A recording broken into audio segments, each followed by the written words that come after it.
trying to get the offering going, trying to preach prosperity. I got something for them tonight.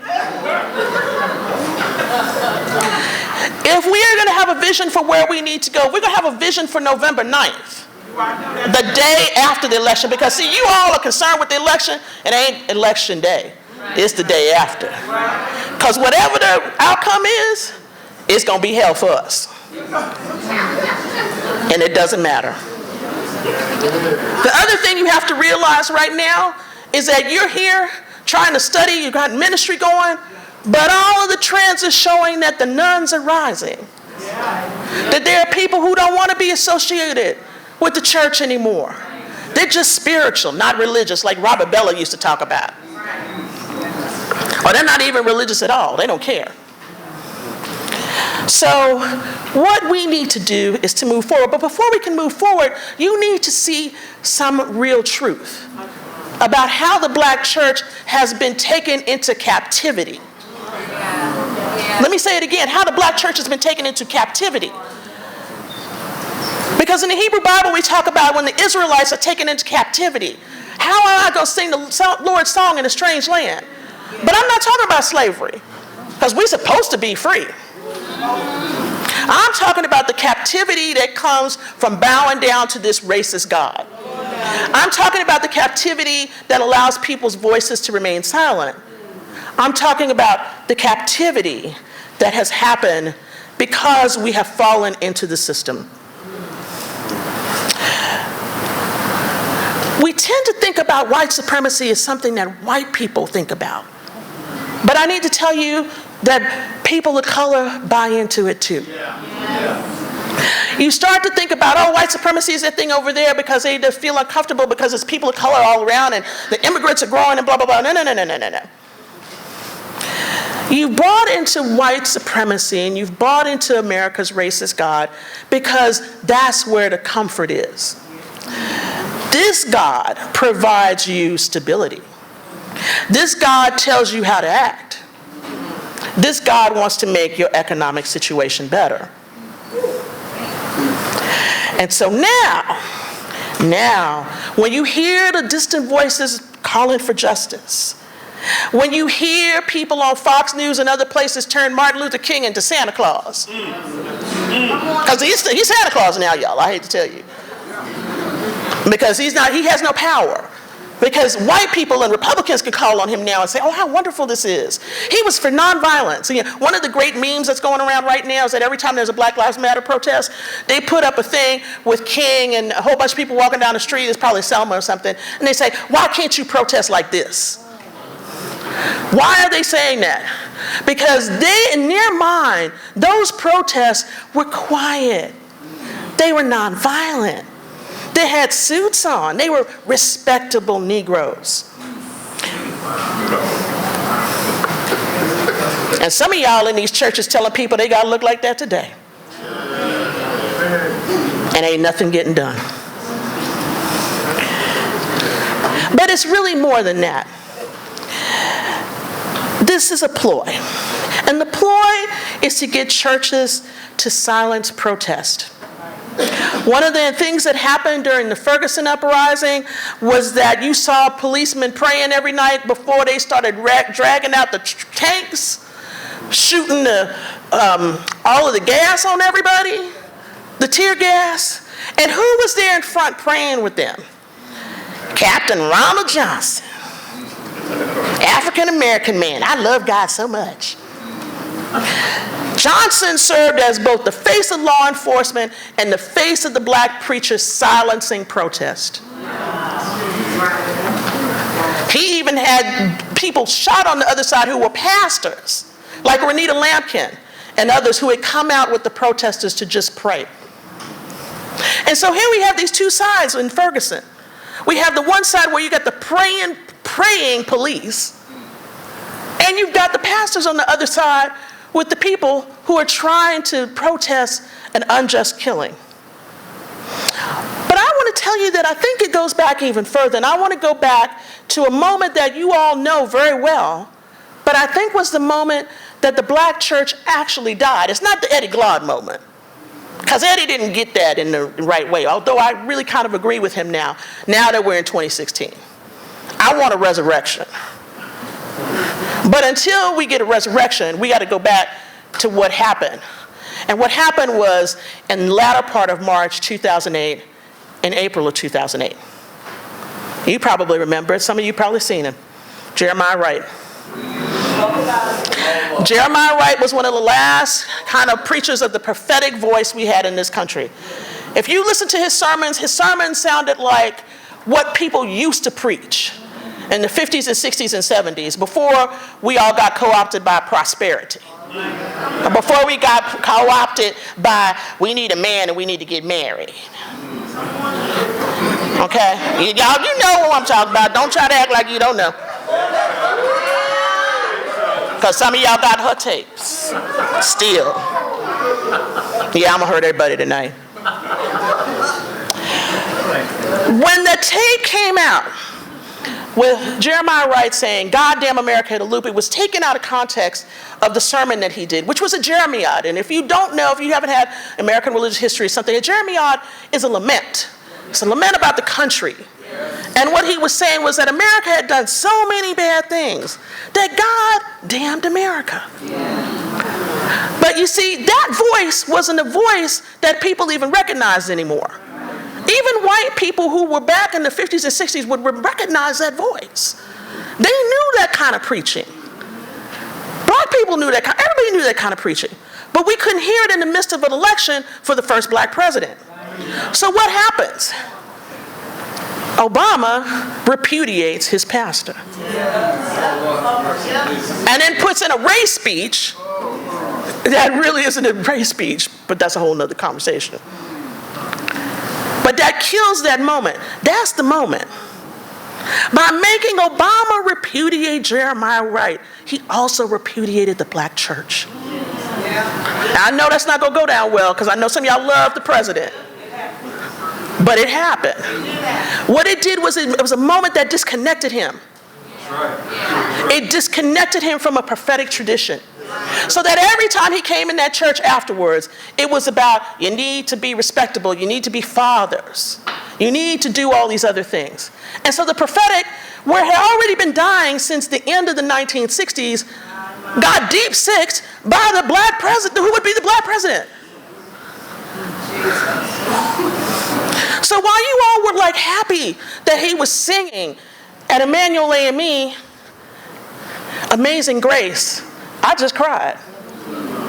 Because he had already presided over the funeral of the black church.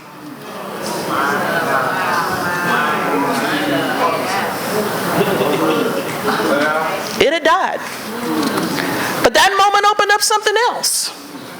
It opened up the moment for white evangelicals and white conservatives to start coming at black theology. You probably don't remember, but in 2009, at the rise of the Tea Party and all these movements, Glenn Beck was still on Fox News. And he began to do this whole thing about black theology. He came after Jim Cone. In one of the clips he had, this is what he says about Cone. He says, Beck reads Cone on air, and he says, "If God is not for us, then a murderer. We'd better kill him. The task of black theology is to kill gods that do not belong to the black community." Cone is right. That is a task of black theology. But Beck used that to trash black theology. This is what he said. "Right now, I just want to show you how liberation theology has completely perverted Christianity and teaching something radically different. For example, Cone himself has argued that the Bible is insufficient to know what social justice is and that you need Marxism to understand what Christianity means. I think I speak for most Christians when I say, God's word is sufficient for me. You can 86 the Marx. Thanks, but no thanks." Now, Glenn Beck is not somebody that, you all care about. But what this did was it swept through all these white evangelicals. See, because they were already there. You have to understand where white evangelicals have been.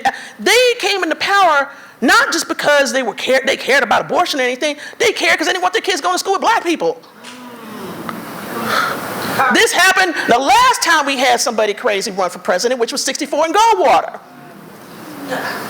The rise of the religious right is part and parcel of how we've gotten America's racist God.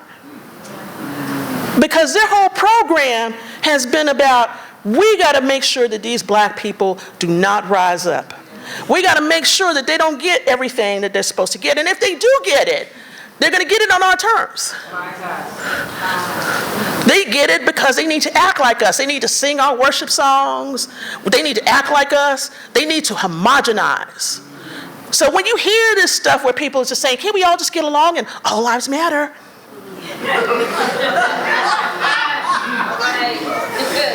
You need to understand what you're hearing.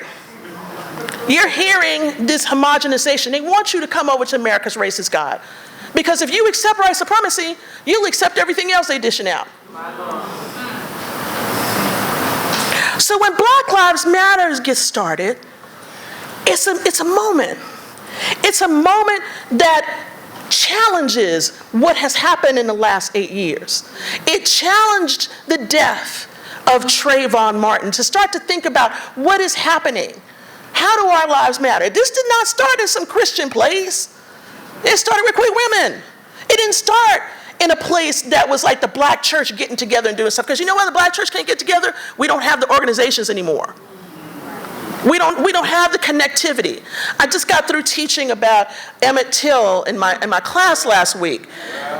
Because I'm doing from religion and civil rights to Black Lives Matter. And I was showing my students, I said, look at these letters that are going back and forth between the NAACP and the people in the church. It's very difficult to find that now. And so when Black Lives Matter started, we had two kind of competing things. One was that there were people who were for this, but a lot of church people were like, no, we can't do this. But now we have a litany of names. And I just want to say some of these names because I feel like I need to just help you understand that since 2014, we've had Michael Brown, Sandra Bland, Tamir Rice, Eric Gardner, Reka Boyd, Philando Castile, Alton Sterling, Terrence Crutcher, Keith Lamont Scott. This is only like a little bit of the names of people who have been killed. Why can't we get together? Because we're fractured. These conditions to begin to just the uptick in black killings, and it's not like this hasn't happened before. This is the first time people have asked for numbers to be counted, for a place where we can start to see anything about what's happening. Social media has helped that. But then when Black Church had asked for that, these were people who asked because we started seeing hashtags. Because Black Lives Matter became a hashtag. And it didn't come out of the church. And I want to know why. But I already know why. It's because there was no power there. There's no power. Now, because we have not powerful churches, we have conditions that have allowed the biggest birther of them all to arise from the Republican Party.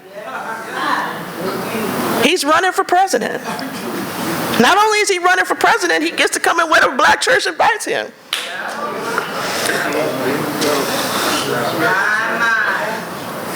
Yeah. He's full-throated that he finished the birth of controversy. But who's running behind him? Mark Burns, Wayne Jackson, Darrell Scott, all people I said they were like the D-list of prosperity preachers.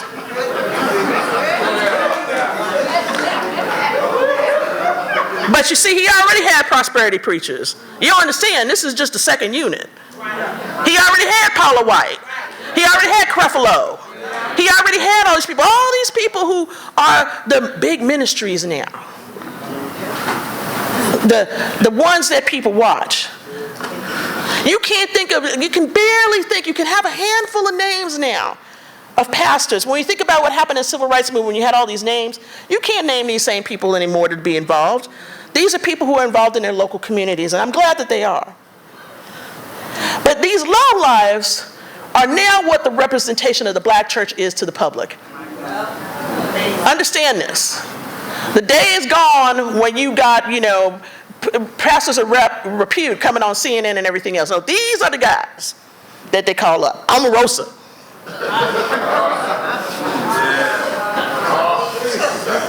It's con game. Meanwhile, now this is going to hurt some of y'all. Get ready.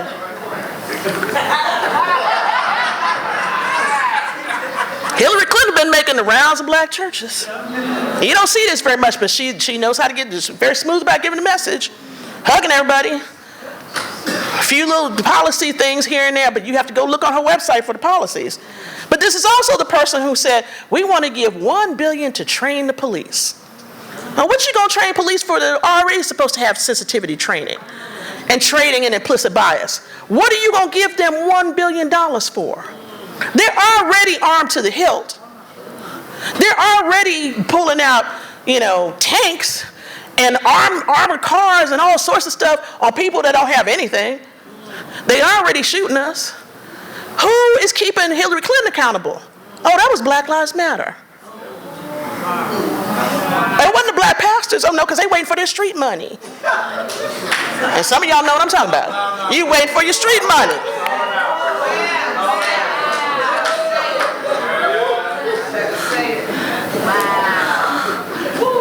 Because you know it's coming.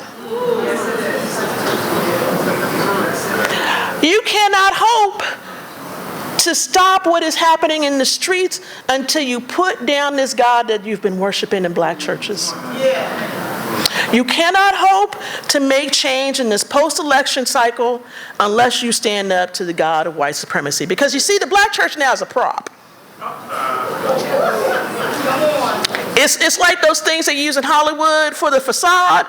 You get a choir and put it up in front of the church and they sing and they do stuff. You've seen those commercials. They have black church in the commercial, right? And I hate to say this because this is somebody, I have devoted my life and my scholarship to writing and talking about the African American religious experience and the black church in particular. So for me to say this, it comes at a price.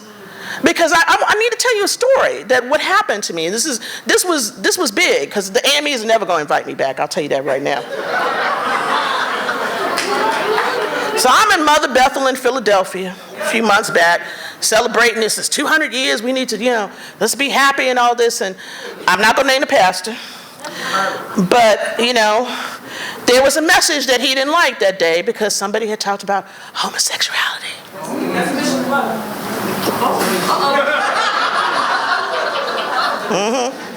Thank you. Tell everybody. You know who I'm talking about. And he got so upset that he pulled out from his computer his ready-to-go sermon on how homosexuality is evil. He did. Thank you. You were there. I got a witness. And I was sitting there, and if you could have seen, I was like a cartoon character. It was like steam. It's coming out of both ears. And I thought, this is the most ridiculous thing I've ever seen in my life. Because here we are sitting in the mother church of the AMEs, and this man is only going to talk about homosexuality where 9 people got killed in their own church. And what did I say to him? I said that if you are more concerned with what people are putting inside of somebody else's body than some white man coming in the church and shooting your people, you ain't got Jesus. Now let me help you out here. So I'm not saying this to get nothing. I'm trying to be serious here. This is where the church is failing. Because y'all are too concerned with respectability. Yeah. You are too concerned with what people are doing with their bodies, and you're not concerned that their bodies are dying.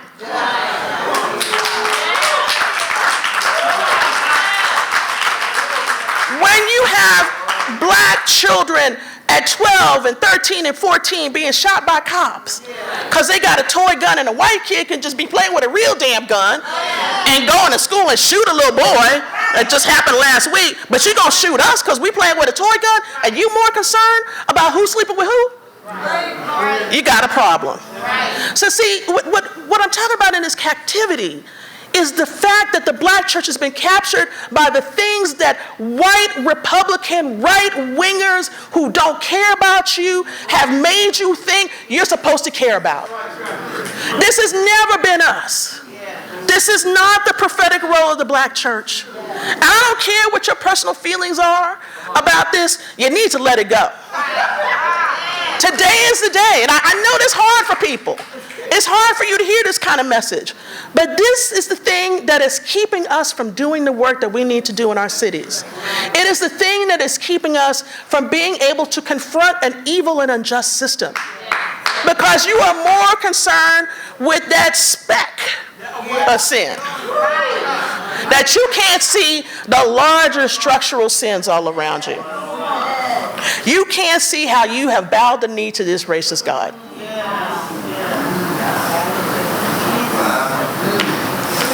So what are we to do? This is serious. If you can't recognize that you had people who died in your church because you're more concerned with what they do with their bodies, then we have to reorient ourselves. And these times require us to reorient ourselves. All around the world right now, there are fundamentalist people who are saying, we want whiteness to continue to reign and be supreme. And if you're a white person here, you need to understand that I'm not picking on you as an individual. I am picking on this structural racism that has occurred because of colonialism, because of the ways in which Christianity has been appropriated to enslave, to take over. You have to remember that the Reformed are the people who came up with the apartheid system. You have to remember that in this country, you have churches that have split because they split over slavery. You have to remember that your Christianity is not just tainted with the blood of Jesus, but with the blood of black people.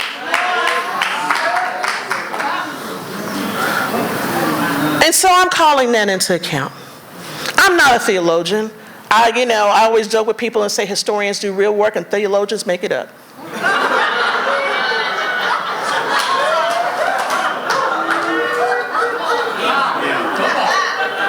I know that's hurting y'all.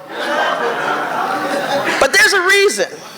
And the reason is that you can come up with things that are okay. And you can come up with things that sound lofty, but we have to put them into practice. We have to see the forward. And so what I want to talk about in these last few minutes, because I timed myself, because I want you to have time to ask me questions, is I want to talk about some things we need to give up and some things we need to do. So the first one is a big one, and it's going to hurt some folks, so I can't stand it. You need to give up respectability. I'm not really like a preacher or anything, but I ain't seen nobody in Scripture that's respectable, honestly. Some of your greatest biblical heroes right now could not hang out with you because they was raggedy. Ruth laid down with a man before she got married. I guess you wouldn't be friends with her now, would you? Deborah put a tent peg in somebody's head. She's a murderer. Peter denied Jesus. He was a punk. But no, you want everybody right now to pull up their pants and quit sagging. You don't want them twerking. You don't want them doing all this kind of stuff. And then these Black Lives Matter people, they just out here talking all this stuff. Why? Chill. Let it go. Because the work that we have to do is too important right now. Yes. This desire to be like everybody else, to be upstanding and all this. See, I teach at Penn, and I'm the least respectable professor they probably have. And that's the truth. And I'm okay with that. It didn't change me. Because, I can imagine that you walk in a place like that, you think about what that means, but I tell my students that if I walk out this door and I'm at a SEPTA bus stop, I could get shot just like anybody else. I can get stopped by the cops. Your dress doesn't save you. Your speech does not save you.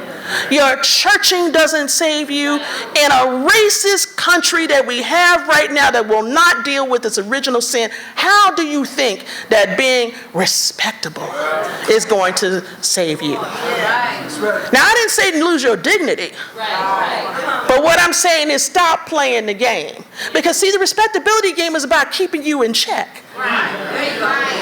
It's about keeping the church in a certain kind of place. See, I wrote about a respectable church, okay? If anybody's coaching in here, you get ready. But that same respectable church did like a little thing, and when they get down there, right after Mike Brown happened, there was a big question about what could they do? What could they do in the city? And they went out and did some stuff in the street and everything. What took over that year? I've been delivered.